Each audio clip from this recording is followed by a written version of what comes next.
छावा संघटनेच्या विजयकुमार घाडगे यांना झालेल्या मारहाणी प्रकरणी आतापर्यंत 7 जण ताब्यात। मुख्य आरोपी सूरज चव्हाण अजूनही फरार। तर मारहाणीच्या निषेधार्थ आज निलंगा रेणापूर बंद।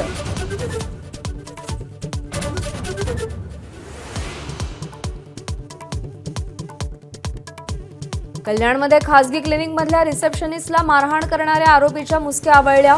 मनसे पदाधिकाऱ्यांनी गोकुळला पकडून पोलिसांच्या ताब्यात दिलं।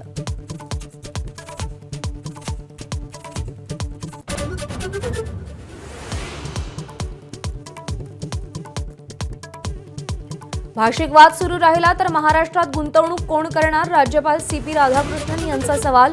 ही वृत्ती राज्याचं दीर्घकाळ नुकसान करणारी असल्याचं मत।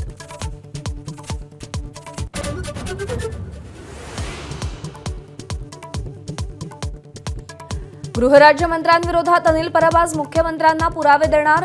सावली बार आणि बेकायदा वाळू उपसा प्रकरणी अनिल परब यांचे आरोप। मुख्यमंत्र्यांनी कारवाई न केल्यास न्यायालयात जाण्याची परबांची तयारी।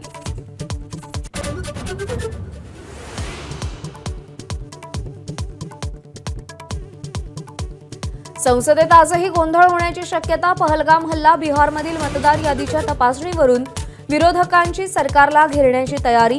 तर संसद भवन ते विजय चौकापर्यंत काळे कपडे घालून विरोधक मोर्चा काढणार।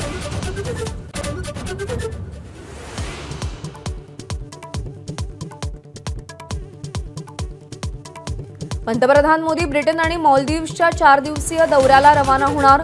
किंग चार्ल्स आणि पंतप्रधान स्टारमर यांची भेट घेणार। 24 जुलैला भारत UK मुक्त व्यापार करारावर स्वाक्षरी।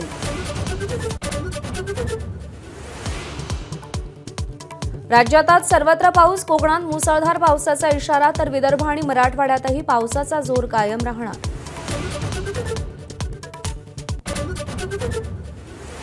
पुण्यात क्लास 1 अधिकाऱ्यानं विकृतीचा कळस गाठला। पत्नीचे अंघोळीचे व्हिडिओ चित्रित करून ब्लॅकमेलिंग, माहेरून पैसे आणि गाडी आणण्यासाठी दबाव। सासरच्या 7 जणांवर गुन्हा।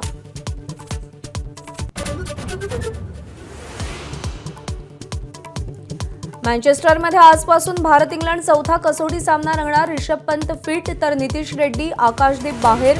मालिकेत इंग्लंड 2-1 न आघाडीवर।